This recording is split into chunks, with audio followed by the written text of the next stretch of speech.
Hello everyone, विश्वास academy के YouTube channel पर मैं रविशंकर धौलिया आपका एक बार पुनः स्वागत करता हूं। इससे पहले के जो हमने वीडियो देखा है, इससे पहले जो वीडियो देखा है उसमें हमने शिवाजी के उत्तराधिकारी पढ़े थे और मैंने उस वीडियो के अंत में आपको बताया भी था कि हम लोग अपना अगला जो वीडियो है वो पेशवाओं के ऊपर बनाने वाले हैं। तो अब बहुत ज़्यादा आपका समय बर्बाद ना करते हुए मैं सीधे टॉपिक पर आता हूँ। पेशवाओं के बारे में हम लोग समझना शुरू करते हैं। देखिए, पेशवा जो थे वो जैसा कि मैं आपको बता चुका हूँ कि शिवाजी के समय में जो शिवाजी के प्रमुख 8 मंत्री हुआ करते थे, उन मंत्रियों में सबसे प्रमुख पद जो हुआ करता था वो पेशवा का हुआ करता था।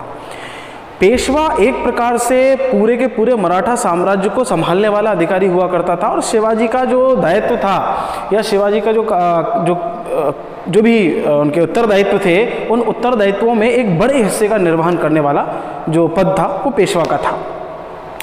प्रारंभ में पेशवा का पद वंशानुगत नहीं था शिवाजी के टाइम पे, और जो आगे आने वाले जो उनके छत्रपति थे उनके समय पर पेशवा जो है वो किसी योग्य व्यक्ति को वो पेशवा बनाते थे। अष्टप्रधानों में से एक हुआ करता। छत्रपति शाहू जी महाराज ने जब वो युद्ध जीत गए 1707 का, तो उन्होंने बालाजी विश्वनाथ ने उनकी बहुत ज़्यादा सहायता की थी, मैंने आपको बताया भी था। तो बालाजी विश्वनाथ को उन्होंने पहली बार 1713 में जो है वो पेशवा बनाया। अब यहाँ से जो पेशवा का पद है वो पेशवा का पद यहाँ से यूँ कहूँगा कि वंशानुगत होना स्टार्ट हो जाएगा, वंशानुगत हो जाएगा बालाजी विश्वनाथ के बाद से। इसके बाद बालाजी विश्वनाथ और बालाजी विश्वनाथ के जो पुत्र और उनके जो वंश के हैं वही लोग पेशवा बनेंगे, राइट। अब बालाजी विश्वनाथ के विषय में थोड़ा सा अपन समझ लेते हैं। 1713 से लेकर के 1720 तक ये पेशवा रहे हैं। पहले ऐसे पेशवा हैं जो बहुत ज़्यादा पावरफुल रहे हैं या पेशवा के पास पूरी शक्ति रही है। इससे पहले छत्रपति जो है वो केंद्र हुआ करता था मराठा साम्राज्य का या मराठा शक्ति का, लेकिन अब छत्रपति से कहीं ना कहीं शक्ति जो है वो शिफ्ट होने लगी थी पेशवा की तरफ। स्टार्टिंग फेज था, ठीक है। इनकी थोड़ा सा बेसिक अपन समझते हैं इनके बारे में। कोंकण के चित्तपावन वंश के ब्राह्मण थे। कहाँ के थे? कोंकण के चित्तपावन वंश के ब्राह्मण थे। ये ब्राह्मणों थे बेसिकली। ये मराठा साम्राज्य के द्वितीय संस्थापक माने जाते हैं। पहला संस्थापक तो माना जाता है शिवाजी को, लेकिन शिवाजी के बाद से पूरा का पूरा व्यवस्था बिगड़ने लग गई थी। आपने देखा होगा 1689 में युद्ध होता है, औरंगजेब जो है वो संभाजी को मार देता है, तो उसके बाद से पूरी व्यवस्था बिगड़ने लगी थी। द्वितीय संस्थापक माने जाते हैं। 1708 में शाहू जी ने इन्हें सेना कारते बनाया था, सेना प्रमुख बनाया गया था 1708 में। युद्ध जीतने के बाद शाहू जी 1707 में छूटे थे। 1713 में इन्हें पेशवा बनाया गया, राइट। 1719 में इन्होंने सैयद बंधुओं के साथ एक संधि कर ली थी। इस संधि के तहत दिल्ली का जो इलाका था, या यूँ कहूँगा कि दिल्ली या यूँ कहूँगा कि सरदेश मुखी और चौथ वसूलने का इनको अधिकार दे दिया था। साथ ही साथ दिल्ली की सहायता करने का भी इनको अधिकार मिल गया था। ये जब भी दिल्ली में कोई समस्या होती थी तो ये दिल्ली पहुँचते थे, दिल्ली में जो है सहायता करते थे। रिचर्ड टेम्पल ने ये जो संधि की थी सैयद बंधु। अब सैयद बंधु कौन है इसके बारे में भी मैं आपको बता देता हूँ। सैयद बंधु 1719 के आसपास या 1713 के आसपास जो है वो दिल्ली की राजनीति में इम्पॉर्टेंट रोल प्ले करने वाले 2 बंधु हैं, है ना। सैयद हुसैन अली और सैयद अब्दुल्ला खां जो है, ये 2 बंधु हैं। ये दोनों को सैयद बंधु कहा जाता है। इनको नृप निर्माता कहा जाता है, यानी कि दिल्ली की राजनीति में कौन गद्दी पर बैठेगा, कौन गद्दी पर नहीं बैठेगा, कौन क्या करेगा, कौन क्या नहीं करेगा, ये डिसाइड करने वाले सैयद बंधु हो गए थे एक समय पे, राइट। तो सैयद बंधुओं के साथ मराठाओं ने संधि कर ली और इस संधि को रिचर्ड टेम्पल नाम के इतिहासकार ने मराठाओं का मैग्ना कार्टा कहा, यानी मराठाओं का एक प्रकार से अधिकार पत्र कहा। मराठाओं को एक प्रकार से अधिकार मिल गया था, ठीक। 2 अप्रैल 1720 को इनकी जो है मृत्यु हो जाती है और इनकी मृत्यु के समय इनका पुत्र, मात्र 20 वर्षीय पुत्र जो है वो अगला पेशवा बनता है। उसके बारे में मैं आपको बताता हूँ। बालाजी इनके कार्यकाल में मराठा शक्ति अपने चरम पर पहुंच जाती है, यानी कि ये व्यक्ति सबसे ज़्यादा योग्य, यदि मैं यूँ कहूँगा कि सारे के सारे पेशवाओं में सबसे ज़्यादा योग्य व्यक्ति कोई था तो वो थे बाजीराव प्रथम। बाजीराव प्रथम के विषय में ये कहा जाता है कि इन्होंने अपना जीवन काल जो था उसमें 40 से ज़्यादा युद्ध जीते। अटक से लेकर के कटक तक इन्होंने मराठा साम्राज्य का विस्तार कर दिया। मराठा साम्राज्य का चहुमुखी विकास या चहुमुखी विस्तार अगर किसी व्यक्ति ने किया तो वो बाजीराव प्रथम थे। 1720 से लेकर के 1740 तक इन्होंने शासन किया। बहुत छोटे उम्र से ही ये अपने पिता के साथ शासन प्रशासन में भाग लेने लगे थे, ये चीज़ों को समझने लगे थे, चीज़ों को जानने लगे थे। और जब इनके पिता की मृत्यु हुई तो इनको पेशवा बनाया गया। हुआ क्या कि जब ये पेशवा बने तो इनकी उम्र बहुत कम थी, चारों तरफ से लोग बाग इनको पसंद नहीं करते थे, परंतु इनकी धाक, या यूँ कहूँगा कि ये इतने ज़्यादा शक्तिशाली थे, ये इतने ज़्यादा युद्धों में जिन्होंने विजय प्राप्त की थी कि इनके सामने कोई ज़्यादा बोल नहीं पाया। राइट। बाजीराव ने 7 मार्च 1728 को पालखेड़ा के समीप निजाम को पराजित कर दिया। निजाम उस समय हैदराबाद में हुआ करते थे, निजाम शाही वंश वहाँ पर चल रहा था, आसफ जाही वंश, निजाम वंश जो है वहाँ पर चल रहा था हैदराबाद में। तो हैदराबाद के निजामों को उन्होंने पराजित कर दिया और मुंगी शिवगांव की संधि करने के लिए उन्हें विवश कर दिया गया। यानी निजामों को न सिर्फ हराया बल्कि संधि करने के लिए उनको विवश कर दिया। ठीक है। इसके समय में ही पेशवा का पद जो है वो वंशानुगत हो गया। मैंने आपको बताया था कि इनके पिताजी थे, फिर ये बने, फिर इनके बेटे बने, और ऐसे करके आगे सिस्टम चलता रहा। तो 1727 में मुगलों ने निजामों को पुनः युद्ध के लिए भेजा 1737 में कि भाई आप जाकर के बाजीराव से लड़ो। अब उस समय जो है दिल्ली पे मोहम्मद शाह रंगीला का शासन चल रहा था। तो मोहम्मद शाह रंगीला ने वापस से इनको भेजा मुगलों ने इनके पास लड़ने के लिए।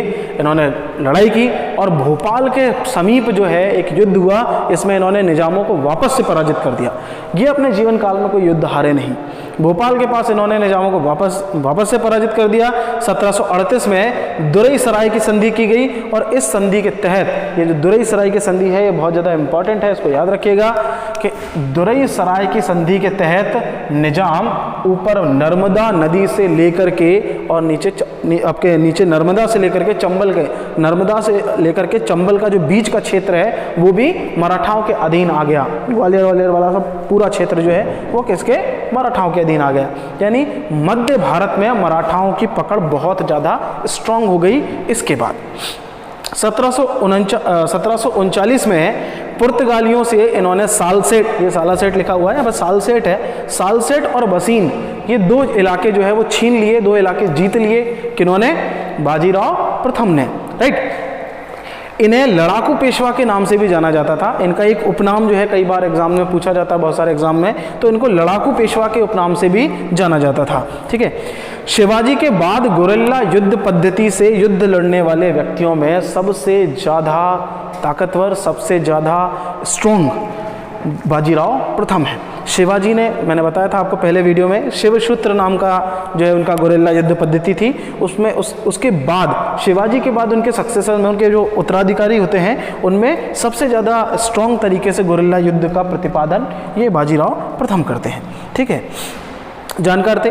28 अप्रैल को नर्मदा नदी के किनारे रावरखेड़ी, खरगोन मध्य प्रदेश में ही पड़ता है, खरगोन रावरखेड़ी नामक जगह पर इनकी मृत्यु हो जाती है। वहाँ पे इनकी मज़ार बनी हुई है। अच्छा, एक और चीज़ इनके विषय में बहुत कही जाती है, आप लोगों ने मूवीज़ में देखा भी होगा कि ये मस्तानी नामक महिला से प्रेम प्रसंग के कारण भी इनको जाना जाता है। मस्तानी नामक मुस्लिम महिला से इनका प्रेम प्रसंग था। ये ब्राह्मण थे। मस्तानी नामक महिला से इनका जो है प्रेम प्रसंग था। एक पुत्र की प्राप्ति भी हुई थी इनको, और वो पुत्र जो है वो आपके पानीपत की तीसरी लड़ाई में लड़ने के लिए भी जाता है। ठीक है।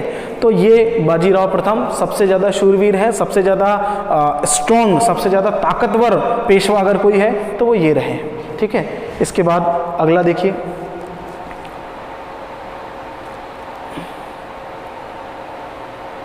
इसके बाद एक मैप है, ये देखिए आप मैप में देख सकते हैं, ये मराठा साम्राज्य, the high trade of Maratha, जुलाई 1759 में मराठा साम्राज्य ये पूरा फैला हुआ है। ठीक है। तो ये आप मैप में देख सकते हैं इसको।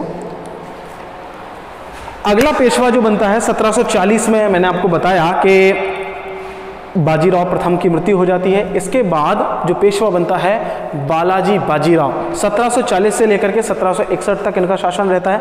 1740 से लेकर के 1761। बालाजी बाजीराव को नाना साहब के नाम से भी जाना जाता है। इतिहास में 2 नाना साहब हुए हैं।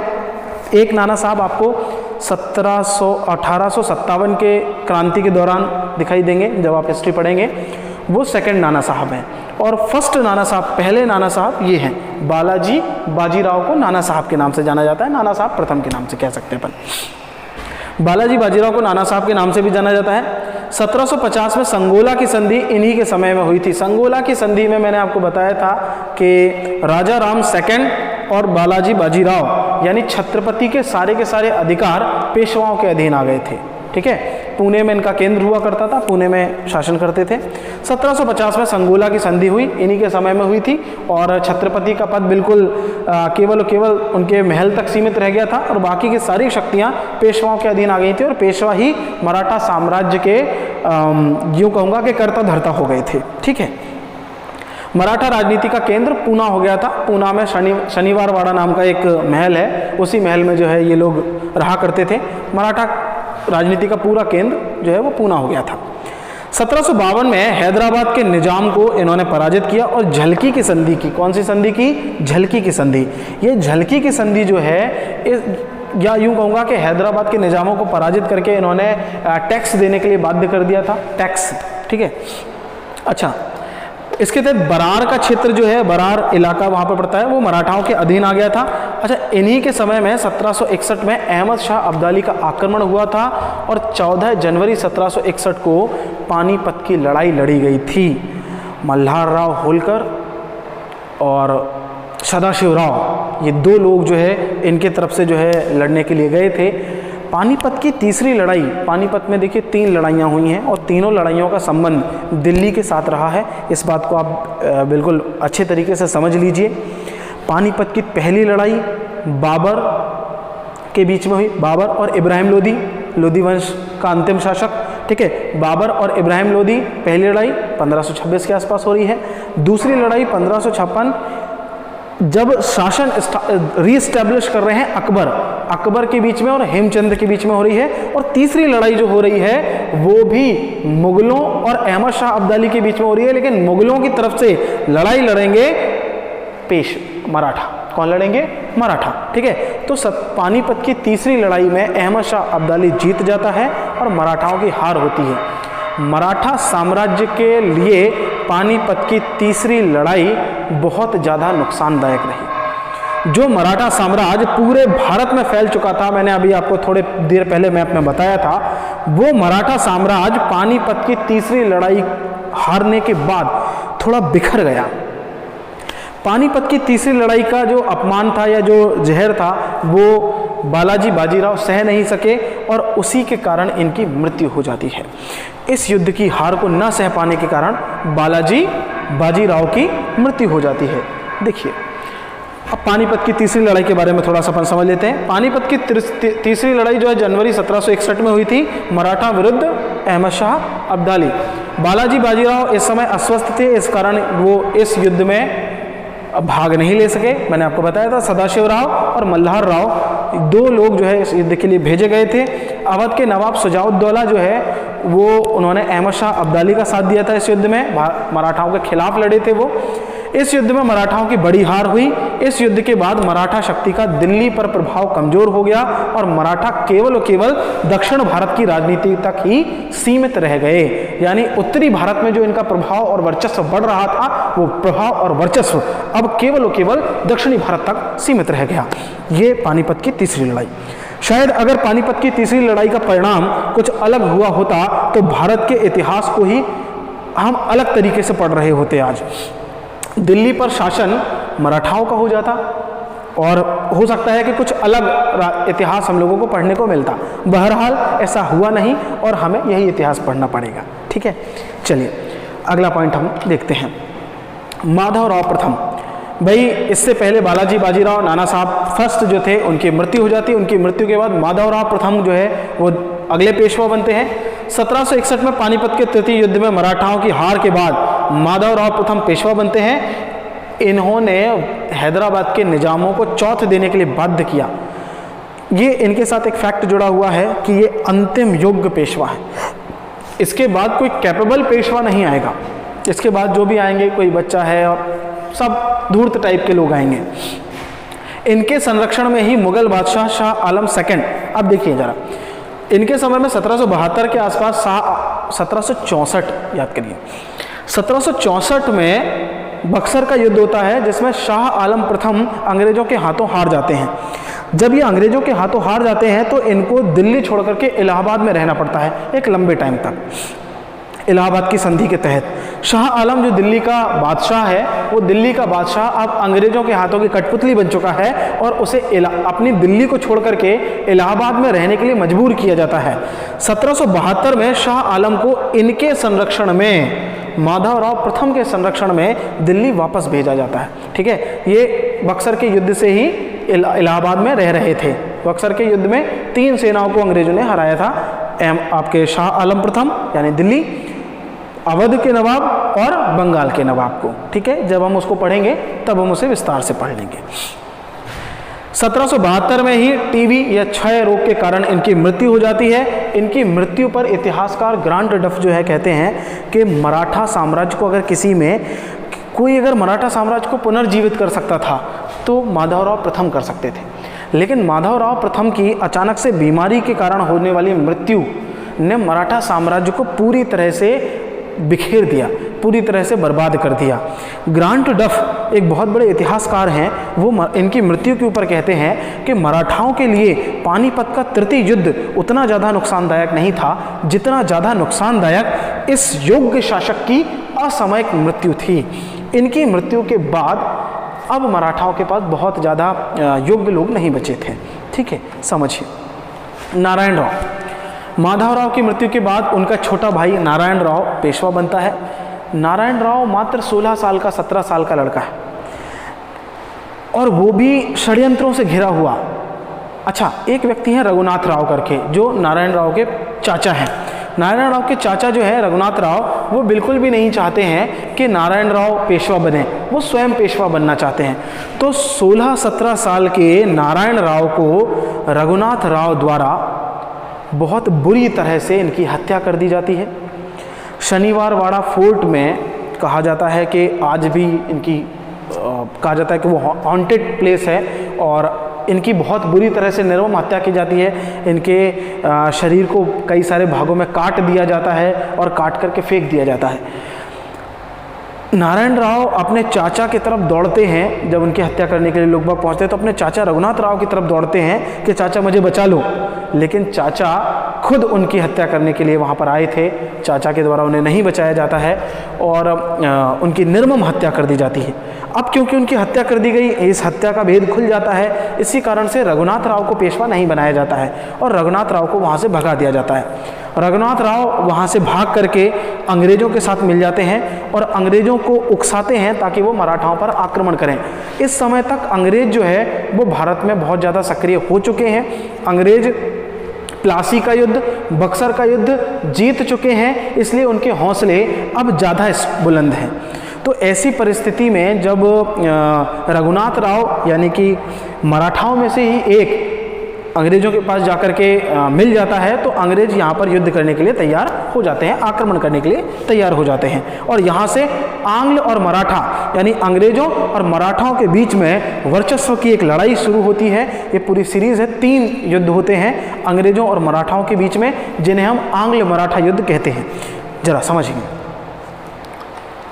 माधव नारायण राव की मृत्यु के बाद जब उनको मार दिया जाता है तो माधव नारायण राव को पेशवा बनाया जाता है। 1774 से 1796 तक ये माधव नारायण राव पेशवा रहते हैं। नारायण राव की मृत्यु के बाद माधव नारायण राव पेशवा बनते हैं। इनकी कम उम्र होने के चलते, ये बहुत कम उम्र के हैं और इसी के कारण इस शासन की देखभाल करने के लिए एक 12 सदस्यीय परिषद बनाई जाती है जिसमें 12 मेंबर होते हैं। इन्हें 12 भाई कहा जाता है। ये 12 भाई, क्योंकि अब पेशवा तो बच्चा है, छोटा नाबालिग है, तो ऐसी स्थिति में ये 12 भाई मिलकर के पूरे शासन की देखभाल करते हैं। ठीक है, इस परिषद में जो प्रमुख लोग थे, नाना फडणवीस, सखा राम बाबू, महदजी सिंधिया, ये प्रमुख लोग थे। इसके समय में ही पहला आंग्ल मराठा युद्ध होता है 1775 से 82 तक, 1782 तक। ठीक है, आपको पता होगा रघुनाथ राव अंग्रेजों के साथ मिल चुके हैं और अब अंग्रेजों को युद्ध के लिए उन्होंने मना लिया है। यहाँ तक कहानी हुई थी कि रघुनाथ राव जो है भाग करके अंग्रेजों से मिल जाते हैं और सूरत की संधि कर लेते हैं। तो 1775 में रघुनाथ राव और अंग्रेजों के बीच में सूरत की संधि होती है और इसी का परिणाम था कि 18 मई 1775 को आरस के मैदान में अंग्रेज और मराठाओं की सेनाएं एक दूसरे के आमने सामने खड़ी हो जाती हैं। एक भीषण युद्ध होता है।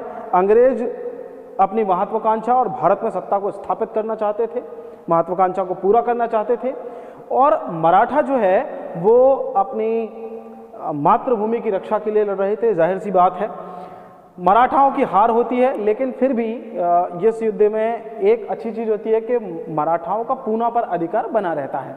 ठीक है, तो 1776 में नाना फडणवीस और कैप्टन कर्नल ऑप्टन के बीच में पुरंदर की संधि होती है। तो पुरंदर की संधि के तहत अंग्रेज जो है वो इस बात पर मान जाते हैं, अंग्रेज इस बात पर एग्री कर लेते हैं कि वो रघुनाथ राव की सहायता नहीं करेंगे, रघुनाथ राव का साथ नहीं देंगे। परंतु फिर भी इस संधि को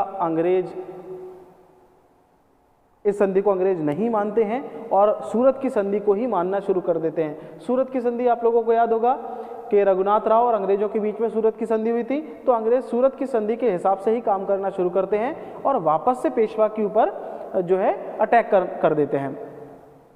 इसी अटैक के तहत बड़ा गांव के पास जो है एक युद्ध होता है। मराठा और अंग्रेजों की सेनाएं एक बार पुनः आमने सामने होती हैं और इस युद्ध का परिणाम ये निकलता है कि इस युद्ध में अंग्रेज परास्त हो जाते हैं, अंग्रेजों की हार हो जाती है, अंग्रेज डिफीट खाते हैं। अच्छा, जब अंग्रेज हार जाते हैं तो जाहिर सी बात है अब एक बार वापस से संधि होगी। तो इस बार संधि जो होती है वो बड़गांव की संधि होती है। इस संधि में ये कहा जाता है कि 1773 की स्थिति को पुनः बहाल किया जाएगा, यानी पुराना वाला जो युद्ध था उसको भी उसमें जो अंग्रेजों ने जगह जीत ली थी वो भी वापस मिलेंगी और 1773 की स्थिति जैसे वापस लौट जाएंगे। अंग्रेजों के लिए ये संधि बहुत ज़्यादा अपमानजनक होती है, उनकी बहुत ज़्यादा बड़ी हार होती है। और होता क्या है कि 1780 से तक जो है कंपनी लगातार युद्ध करते हैं। इसके बाद अहमदाबाद में युद्ध होता है, गुजरात, ग्वालियर आदि के क्षेत्रों पर कब्जा किया जाता है। अंततः जो है बाद में बहुत ज़्यादा लड़ाई चलने के बाद 1782 में सालाबाई की संधि के साथ ये युद्ध खत्म होता है। अच्छा, इस युद्ध के खत्म होने के पीछे एक और कारण था। अंग्रेज सेम टाइम पे 1780 के आसपास ही 1780 के आसपास अंग्रेज दूसरी जगह युद्ध भी लड़ रहे हैं। आपको बता दूं, मैसूर एक रियासत पड़ती है दक्षिण भारत में, तो मैसूर में टीपू सुल्तान और हैदर अली के नेतृत्व में एक लड़ाई और लड़ी जा रही है जो 1780 से चल रही है। तो अंग्रेज साथ साथ में मराठाओं से भी लड़ रहे हैं और वहाँ भी लड़ रहे हैं। तो अंग्रेज एक जगह युद्ध को समाप्त कर देना चाहते हैं ताकि वो अपनी पूरी की पूरी फोर्स जो है वो मैसूर राज्य से हो रही लड़ाई में लगा सकें। इसी कारण वो यहाँ पर संधि कर लेते हैं और 1782 में सालाबाई की संधि की जाती है, जिसके तहत पहला आंग्ल मराठा युद्ध समाप्त हो जाता है। एक दूसरे के जीते हुए क्षेत्र लौटा दिए जाते हैं, शांति स्थापित कर ली जाती है, दोनों एक दूसरे को प्रॉमिस कर देते हैं कि भाई हम तुम्हारे ऊपर अटैक नहीं करेंगे, तुम हमारे ऊपर अटैक मत करना, और इस तरीके से ये पहला युद्ध समाप्त हो जाता है। ठीक है, अगले देखते हैं। अच्छा, इस युद्ध के बाद जो है मैंने आपको बता ही दिया था 1796 में माधव नारायण राव की मृत्यु हो जाती है और माधव नारायण राव की मृत्यु के पश्चात रघुनाथ राव का पुत्र बाजीराव सेकंड ये पेशवा बनता है। आपको याद होगा कि बालाजी विश्वनाथ का पुत्र बाजीराव फर्स्ट था और मराठा साम्राज्य का सबसे ज़्यादा शक्तिशाली पेशवा अगर कोई रहा है तो वो बाजीराव प्रथम रहा है। बाजीराव प्रथम के बारे में जितने अच्छे शब्द कहे जा सकते हैं, बाजीराव प्रथम के बारे में जितना ज़्यादा योग्य शासक उसको बताया जा सकता है, बाजीराव प्रथम को जितना ज़्यादा कैपेबल शासक बताया जा सकता है, उतना ही अयोग्य, उतने ही बुरे शब्द बाजीराव सेकंड के बारे में कहे जा सकते हैं। बाजीराव सेकंड एक अकुशल, अयोग्य और स्वार्थी शासक था जो अपने स्वार्थों के चलते मराठाओं को ही आपस में लड़ा देना चाहता था, है ना। मराठा अधिकारियों को ही आपस में, इसको हमेशा एक डर लगा रहता है। बाजीराव सेकंड अपने पूरे शासनकाल के दौरान इस डर के साथ जूझ रहा होता है कि कहीं कोई मेरा शासन कब्जे में ना ले ले, कहीं कोई मुझे अपने पेशवा पद से हटा ना दे, ऐसा ना हो कहीं किसी दूसरे की शक्ति बहुत ज़्यादा ताकतवर हो जाए। तो इस चक्कर में वो हमेशा लोगों को डैमेज करने की कोशिश करता है, जो उसके खुद के ही अंडर काम करने वाले अधिकारी हैं उनको ही डैमेज करने की कोशिश करता है। होता क्या है कि बाजीराव सेकंड के समय में जसवंतराव होलकर और दौलतराव सिंधिया, जसवंतराव होलकर साहब जो है वो इंदौर में शासन चला रहे हैं और दौलतराव सिंधिया जो है वो ग्वालियर में शासन चला रहे हैं। तो इंदौर और ग्वालियर के जो मराठा सरदार हैं इनके बीच में सर्वोच्चता की लड़ाई होने लग जाती है, दोनों आपस में लड़ने लग जाते हैं। तो इसी लड़ाई के चलते पेशवा जो है वो सिंधिया का साथ देता है और जसवंतराव होलकर के भाई की हत्या करवा देता है। होता क्या है, जसवंतराव होलकर के भाई की जब हत्या हो जाती है तो भाई होलकर साहब जो है वो पेशवा और सिंधिया दोनों पे अटैक कर देते हैं, दोनों को संयुक्त सेनाओं को परास्त कर देते हैं, सिंधिया साहब को भी परास्त कर देते हैं, पेशवा को भी परास्त कर देते हैं। और होता क्या है कि यहाँ से बाजीराव सेकंड भागता है और भाग करके अंग्रेजों के पास चला जाता है, वहाँ पर अंग्रेजों के साथ एक संधि करता है। इस संधि का नाम है बसीन की संधि। अब आप देखिए जरा, ये संधि बसीन की संधि जो है ये 1802 में हो रही है। कब हो रही है? 1802 में।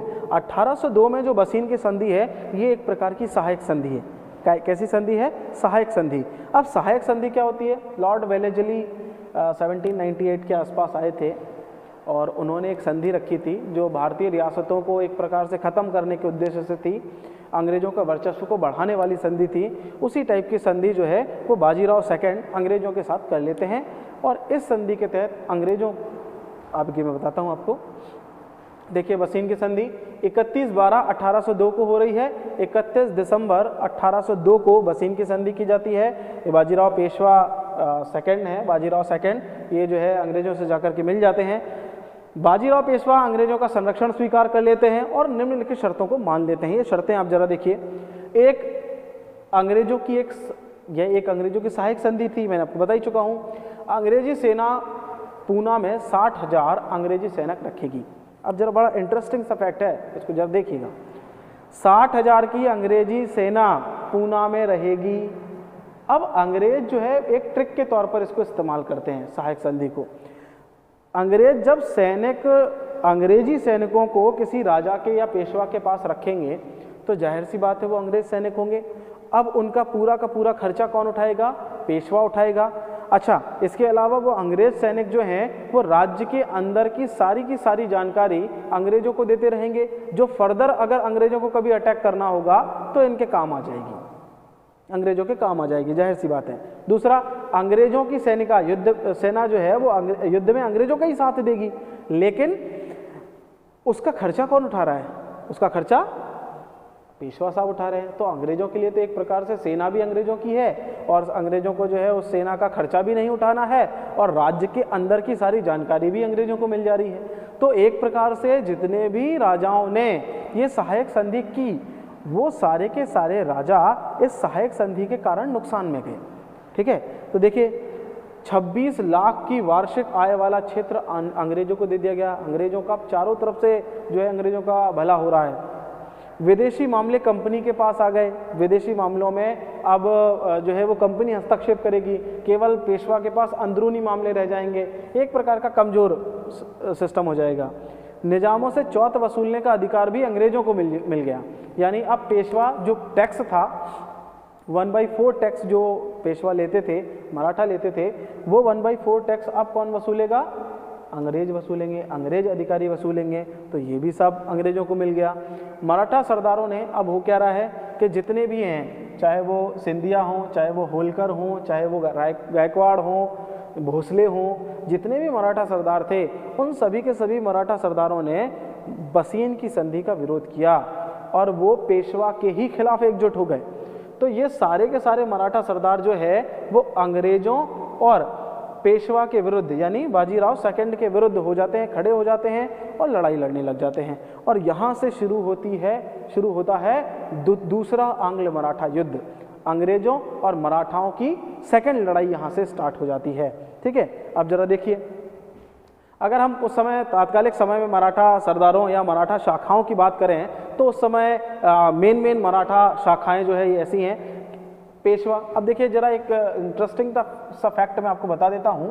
पेशवा, मैं आपको पहले बता चुका हूँ कि पेशवा जो है वो चित्तपावन वंश के ब्राह्मण हैं। अब चित्तपावन वंश के ब्राह्मण हैं तो ब्राह्मणों का विरोध क्षत्रियों के द्वारा किया गया।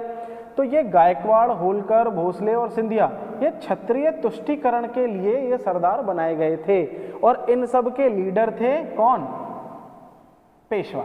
ठीक है साहब, तो पेशवा इनको लीडरशिप दे रहे हैं और ये गायकवाड़ बड़ौदा में शासन चला रहे हैं, होलकर इंदौर में शासन चला रहे हैं, भोसले नागपुर में शासन चला रहे हैं, सिंधिया ग्वालियर में शासन चला रहे हैं और इन सब के बॉस पूना में बैठे हुए हैं। इनको कहा जाता है पेशवा। तो ये उस समय के कुछ महत्वपूर्ण मराठा शाखाएं हैं। ठीक है, अब हम आगे जाते हैं, देखते हैं थोड़ा सा द्वितीय आंग्ल मराठा युद्ध, है ना। अब ये द्वितीय आंग्ल मराठा युद्ध 1803 से लेकर के 1806 तक चल रहा है। कब से कब तक चल रहा है? 1803 से लेकर के 1806 तक। ठीक है, अब जरा देखिए ये द्वितीय आंग्ल मराठा युद्ध में मैंने आपको बताया था कि बसीन की संधि जो की गई थी, उस बसीन की संधि का विरोध जो मराठा शाखाएं मैंने बताई, उन मराठा शाखाओं के द्वारा किया गया। लेकिन अब संधि तो हो चुकी है, अंग्रेजों को अधिकार मिल चुके हैं, तो अब अंग्रेज इनसे लड़ाई लड़ेंगे रुपए पैसे लूटपाट के लिए। बसीन की संधि के प्रतिरोध के स्वरूप मराठा सरदारों ने अंग्रेजों के खिलाफ युद्ध की नीति को अपना लिया। अंग्रेजों की तरफ से लॉर्ड लेक के द्वारा यह युद्ध लड़ा गया। 1803 में भोसले और सिंधिया को अंग्रेजों ने पराजित कर दिया।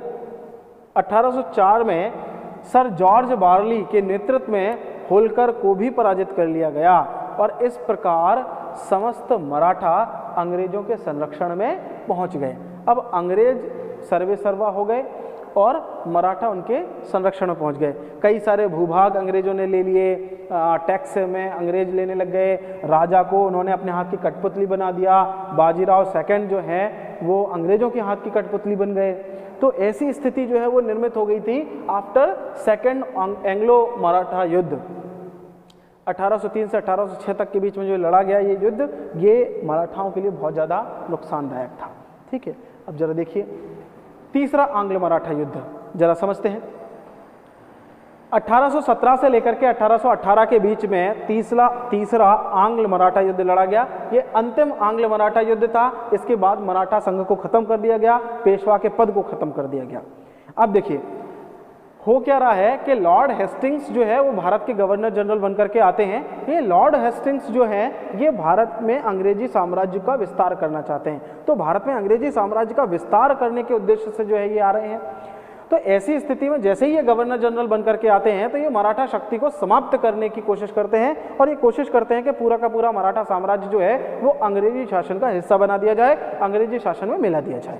ठीक है, और इसी योजना के तहत ये पिंडारियों पर आक्रमण करते हैं। अब ये पिंडारी कौन है साहब?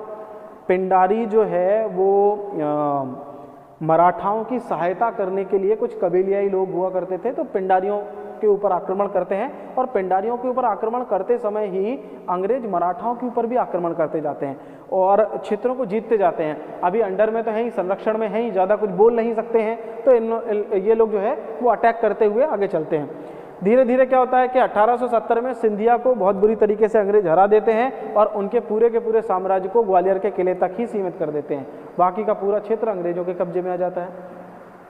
1817 में ही अंग्रेजों ने पेशवा से ये कहा कि आप अपना पद त्याग दो और अब खत्म करो मराठा संघ को, पूरी तरह से मराठा संघ समाप्त किया जाएगा।